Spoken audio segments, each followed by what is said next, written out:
तारकासुर को ब्रह्मा जी का वरदान, हिमालय के घर सती का पार्वती रूप में अवतार, शंकर जी के रोष से कामदेव का भस्म होना तथा पार्वती की उग्र तपस्या।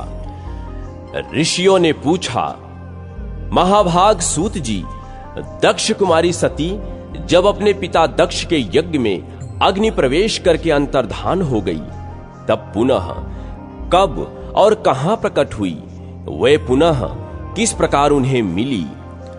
सूत जी बोले, ब्राह्मणों, दक्ष कुमारी सती देवी जब अपने पिता के यज्ञ में अंतर्धान हो गई, तब अपने शक्ति से बिछड़े हुए भगवान महेश्वर उत्तम तपस्या में संलग्न हो गए। वे लीला देह धारण कर भृंगी और नंदी के साथ हिमालय पर्वत पर रहने लगे। इसी समय नमुज के पुत्र तारकासुर ने बड़ी भारी तपस्या करके ब्रह्मा जी को संतुष्ट किया। ब्रह्मा जी उस पर प्रसन्न हुए और उस दुरात्मा को इच्छानुसार वर देने के लिए उद्यत हो बोले, तुम कोई भी वर मांगो।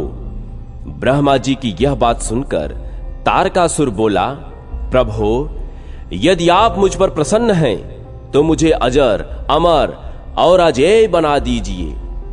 ब्रह्मा जी ने कहा, तू अमर कैसे हो सकता है? जो इस संसार में जन्म ले चुका है उसकी मृत्यु अटल है। तारकासुर बोला, तब मुझे अजेय बना दीजिए।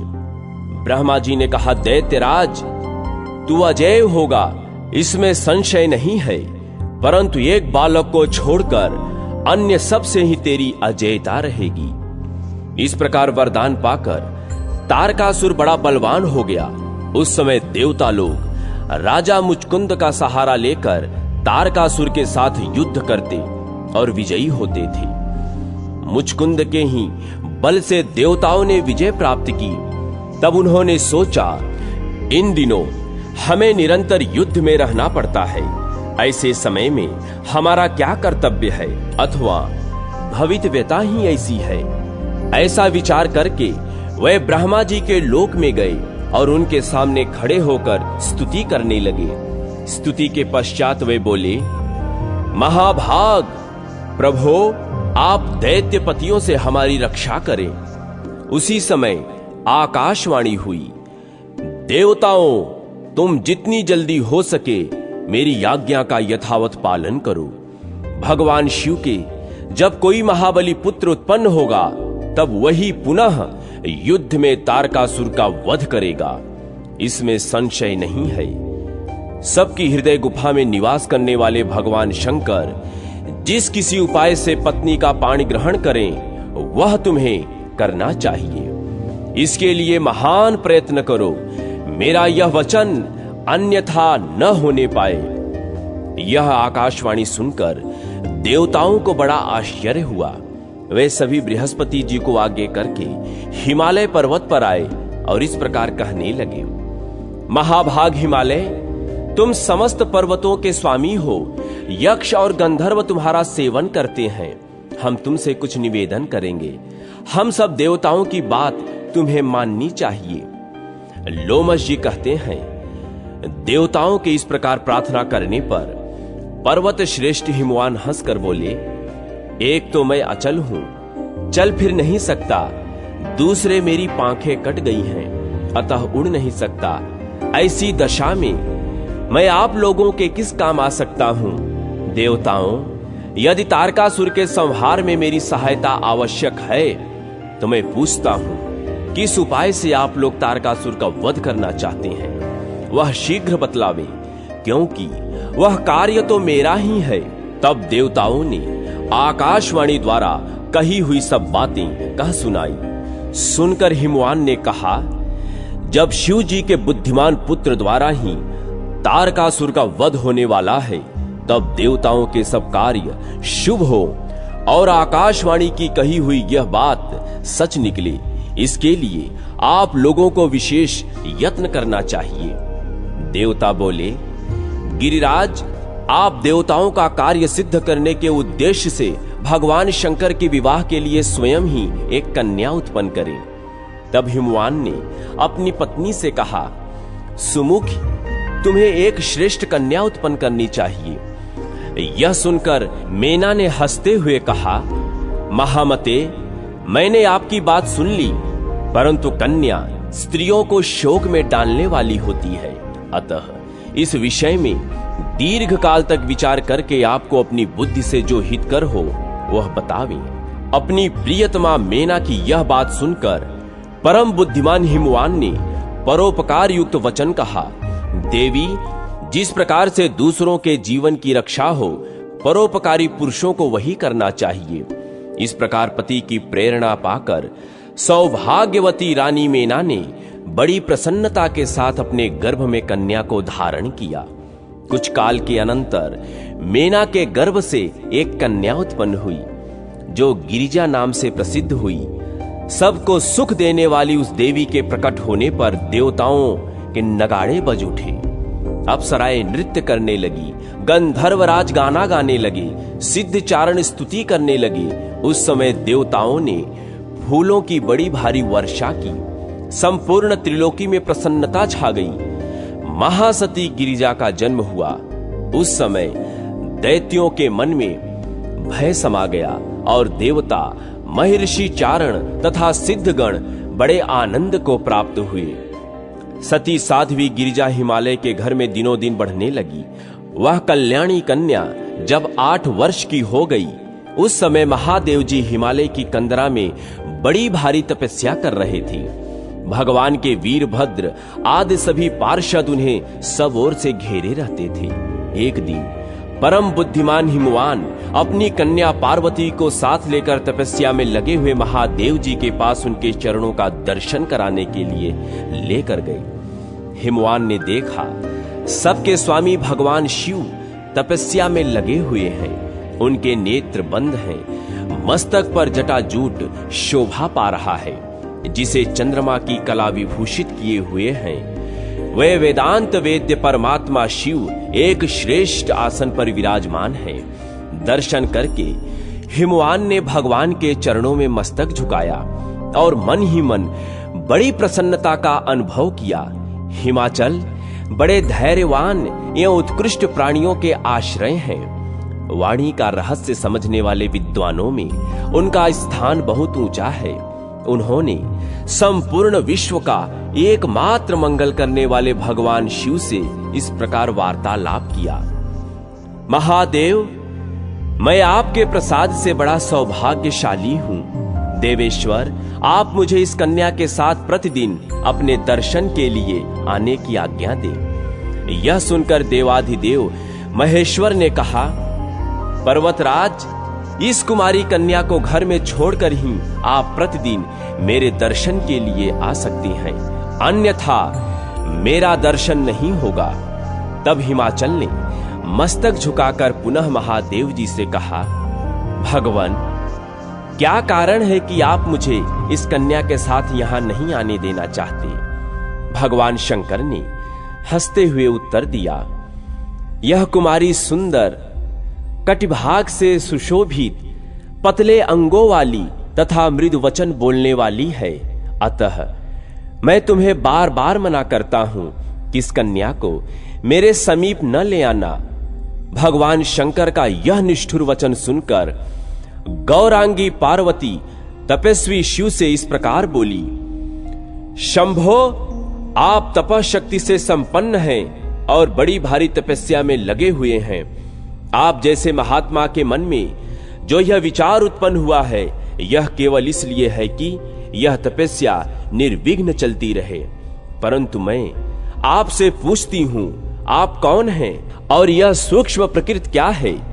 भगवान, आप इस विषय पर भली भांति विचार करें। महादेव जी बोले, सुंदरी, मैं उत्तम तपस्या के द्वारा ही प्रकृति माया का नाश करता हूं। प्रकृति से विलग रहकर अपने यथार्थ स्वरूप में स्थित होता हूं। इसलिए सिद्ध पुरुषों को प्रकृति का संग्रह कदापि नहीं करना चाहिए। श्री पार्वती जी ने कहा, शंकर, आपने जिस उत्तम वाणी के द्वारा जो कुछ भी कहा है, क्या वह प्रकृति नहीं है? फिर आप प्रकृति से अतीत कैसे हैं? मेरी यह बात सुनकर आपको तत्व का यथार्थ निर्णय करना चाहिए। यह संपूर्ण जगत सदा प्रकृति से बंधा हुआ है। प्रभो, हमें वाणी द्वारा विवाद करने से क्या प्रयोजन? शंकर, आप जो सुनते हैं, खाते हैं और देखते हैं, वह सब प्रकृति का ही कार्य है। प्रकृति से परे होकर आप इस हिमालय पर्वत पर इस समय तपस्या किस लिए करते हैं? प्रकृति से आप मिले हुए हैं, क्या इस बात को नहीं जानते? यदि आप प्रकृति से परे हैं और आपकी यह बात सत्य है, तो आपको अब मुझसे भय नहीं मानना चाहिए। देव जी बोले, साधु भाषिणी पार्वती, तुम प्रतिदिन मेरी सेवा करो। अब वे प्रतिदिन पार्वती के साथ उनका दर्शन करने लगे। इस प्रकार भगवान शिव की उपासना करते हुए पुत्री और पिता का कुछ समय व्यतीत हो गया। तब पार्वती जी के लिए देवताओं के मन में बड़ी चिंता हुई। वे सोचने लगे, भगवान महेश्वर गिरिजा का पानी ग्रहण कैसे करेंगे? तब उन्होंने कामदेव का आवाहन किया। आवाहन करते ही इंद्र का कार्य सिद्ध करने वाला कामदेव अपनी पत्नी रति और सखा वसंत के साथ आया और देव सभा में देवराज के सम्मुख उपस्थित हो गर्वयुक्त वचन बोलने लगा। शचीपते, शीघ्र आज्ञा दीजिए, आज मैं आपका कौन सा कार्य सिद्ध करूं? मेरा स्मरण मात्र करने से कितने ही तपस्वी अपनी मर्यादा से भ्रष्ट हो चुके हैं। इंद्र, मेरे बल और पराक्रम को आप अच्छी तरह जानते हैं। शक्ति नंदन पराशर को भी मेरे पराक्रम का ज्ञान नहीं है। इसी प्रकार ये भृगु आदि बहुत से अन्य ऋषि मुनि भी मेरी शक्ति जानते हैं। महान बल और पराक्रम से संपन्न क्रोध ही मेरा भाई है। हम दोनों ने संपूर्ण चराचर जगत को परास्त किया है। सबको हमने मोह महासागर में डुबो दिया है। कामदेव के गर्वीले वचन सुनकर इंद्र ने उसकी पीठ ठोंकते हुए कहा, वीरवर, पूर्व काल में तुमने जो जो कार्य किए हैं उनका किसी प्रकार वर्णन नहीं हो सकता। हम सब देवता तुमसे परास्त हो चुके हैं। मदन, तुम सदैव हमको जीतने में समर्थ हो। इस समय देवताओं का कार्य सिद्ध करने के लिए तुम भगवान शंकर पर चढ़ाई करो। महामते, ऐसी चेष्टा करो जिससे भगवान शिव पार्वती के साथ विवाह कर ले। देवताओं के इस प्रकार प्रार्थना करने पर संपूर्ण विश्व का मन मोह लेने वाला मदन अप्सराओं को साथ लेकर बड़ी उतावली के साथ चला। हिमालय पर पहुंचकर योद्धाओं में श्रेष्ठ कामदेव रति और वसंत के साथ सब ओर सुशोभित दिखाई देने लगे। उसके मन में पिनाक पाणी भगवान शंकर पर विजय पाने की अभिलाषा जाग उठी थी। रंभा, उर्वशी, पुंचिक स्थला, सुकेशी, मिश्रकेशी, सुंदरी, तिलोत्मा तथा इसी श्रेणी के अन्यान अप्सराएं वहां कामदेव के कार्य में सहायता देने के लिए आई। वहां का आकाश असमय में ही कोकिलाओं से आच्छादित हो गया। अशोक, चंपा, आम, जूही, कदम्ब, नीम, चिरौंजी, कटहल, अमलतास, चमेली, अंगूर की लताएं तथा अनेक प्रकार के नागकेसर वृक्ष हरे भरे एवं फले फूले दिखाई देने लगे। इसी समय धनुर्धर कामदेव ने देवदारू वृक्ष की छाया में बैठकर अपने धनुष पर 5 बाण चढ़ाए और भगवान शंकर की ओर दृष्टिपात किया। वे उत्तम आसन पर विराजमान हो तपस्या में संलग्न थे। उनकी जटाजूट में गंगा जी विराजमान थी। चंद्रमा की कला उनके मस्तक की शोभा बढ़ा रही थी। उनके श्रीअंगों की कांति कपूर के समान गौर थी। तपस्या में तत्पर और रुद्राक्षमाला और विभूति से विभूषित होकर वे बड़ी शोभा पा रहे थे। वसंत सहित कामदेव ने जब महादेव जी को अपने बाण से बेंधने की इच्छा की, उसी समय परम मंगलमयी जगत जननी गिरिजा अपनी सखियों के साथ पूजन करने के लिए भगवान सदाशिव के समीप आई। वे चंद्रमा की किरणों के समान मनोहर थी। उन्होंने भगवान नीलकंठ के कंठ में धतूर के फूलों की माला अर्पण की और सुंदर वंदना विंद से सुशोभित त्रिनेत्रधारी भगवान शिव की शोभा निहारने लगी। इसी बीच में वसंत की सहायता पाने वाले कामदेव ने सम्मोहन नामक बाण से भगवान महेश्वर को बींध डाला। बाण का आघात लगने पर शंकर जी ने धीरे से नेत्र खोलकर श्री पार्वती जी की ओर देखा, जो संपूर्ण मंगलों को भी मंगल बनाने वाली एकमात्र देवी हैं। लोक पावनी गिरिराज नंदिनी की ओर दृष्टि डालते ही कामदेव ने उन्हें व्याकुल कर दिया। वे पार्वती के दर्शन मात्र से मोहित हो गए। फिर सहसा अपनी स्थिति ध्यान आते ही भगवान शिव के नेत्र आश्चर्य से खिल उठे। उन्होंने मन ही मन खेद प्रकट करते हुए कहा, मैं स्वतंत्र हूं, निर्विकार हूं, तो भी आज इस पार्वती के दर्शन से मोहित क्यों हो गया? कहां से, किससे और किसने मेरा यह अप्रिय कार्य किया? तदनंतर शंकर जी ने सब दिशाओं की ओर दृष्टि दौड़ाई। उसी समय दक्षिण दिशा में कामदेव दिखलाई दिया, जो हाथ में धनुष लेकर भगवान सदाशिव पर प्रहार करने के लिए उद्यत था। उसने चढ़े हुए धनुष को खींचकर मंडलाकार कर रखा था और पुनः बाण संधान करके मदनांतक शिव को बींधना ही चाहता था। तब तक भगवान महेश्वर की रोषपूर्ण दृष्टि उसके ऊपर पड़ी। भगवान ने तीसरा नेत्र खोलकर उसकी ओर देखा। देखते ही मदन आग की उठती हुई लपटों में घिर गया। उसे भस्म होते देख देवताओं में बड़ा हाहाकार मचा।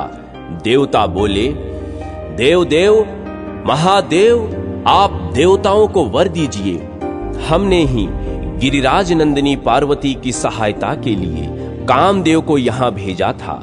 उसका कोई अपराध नहीं था। आपने महातेजस्वी काम को व्यर्थ ही दग्ध किया।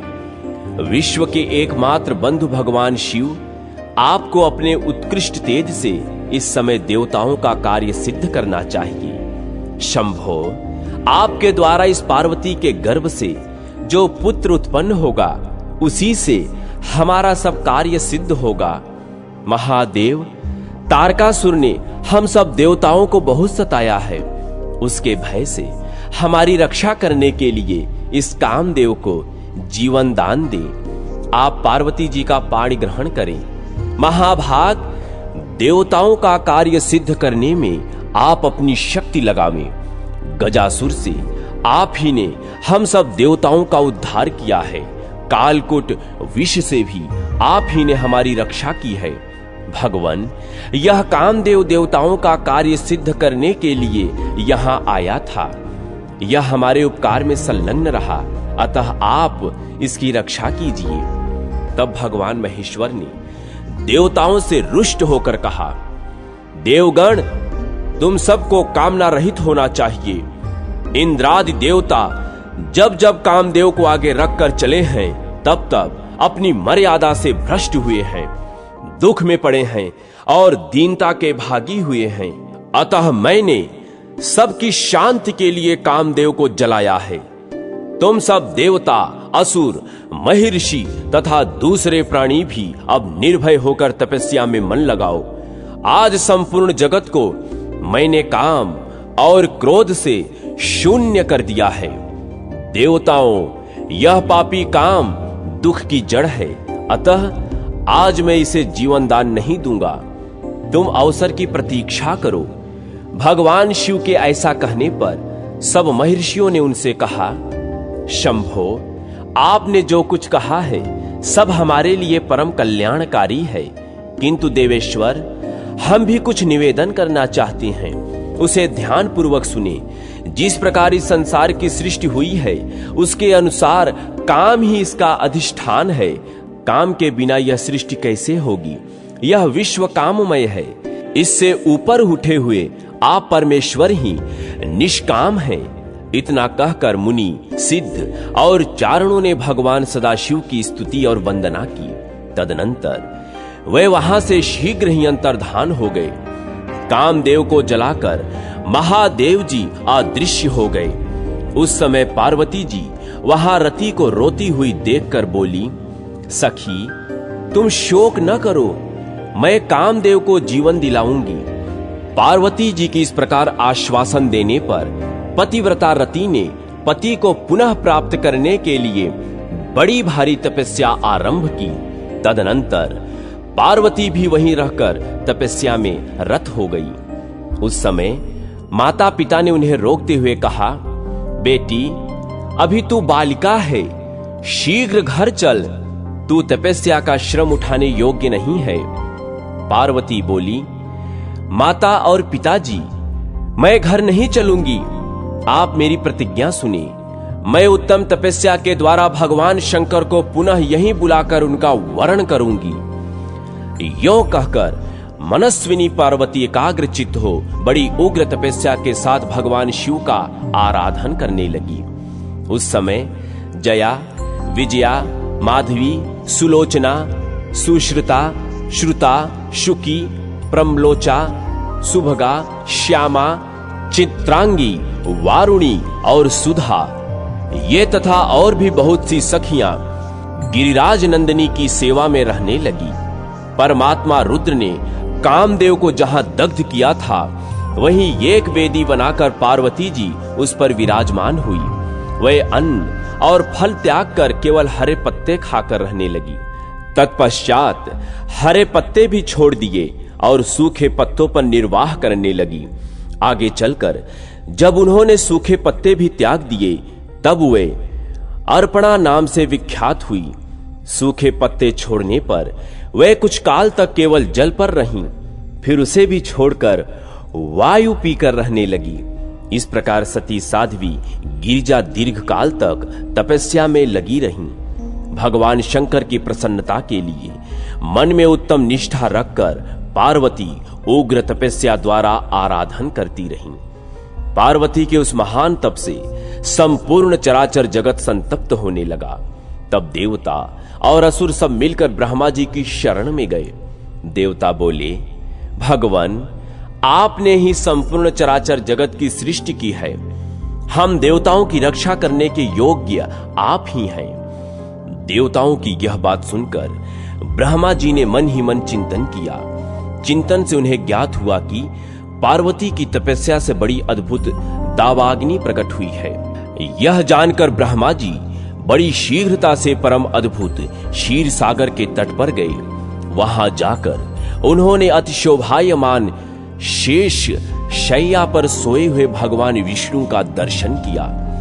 लक्ष्मी देवी उनके दोनों चरणार बिंदों की निरंतर सेवा कर रही थीं। गरुण जी कुछ दूर पर मस्तक झुकाए हाथ जोड़े प्रभु की सेवा में खड़े थे। श्रीकांति, तुष्टि, वृत्ति और दया आदि देवियां भी भगवान की सेवा में संलग्न थी। 9 शक्तियों से संपन्न भगवान विष्णु अपने पार्षदों से घिरे हुए थे।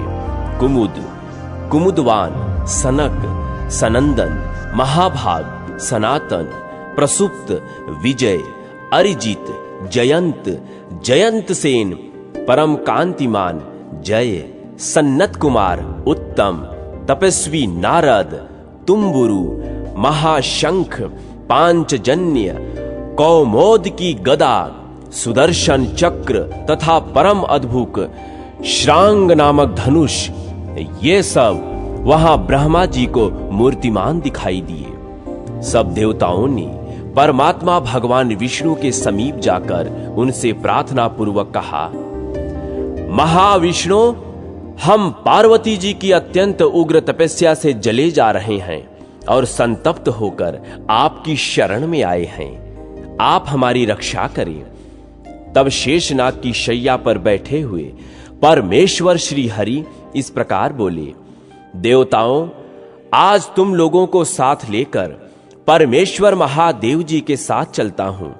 हम सब लोग मिलकर उनसे प्रार्थना करें कि वे पार्वती जी के साथ विवाह करने को उद्यत हो। भगवान शिव पुराण पुरुष हैं, सबके अधीश्वर हैं। वे सबके लिए वरेण्य, वरणीय अथवा सेव्य हैं। उत्तम स्वरूप की पराकाष्ठा हैं तथा वे ही परात्पर परमात्मा हैं। इस समय वे तपस्या में लगे हैं। हम सब लोग उन्हीं की शरण में चलें।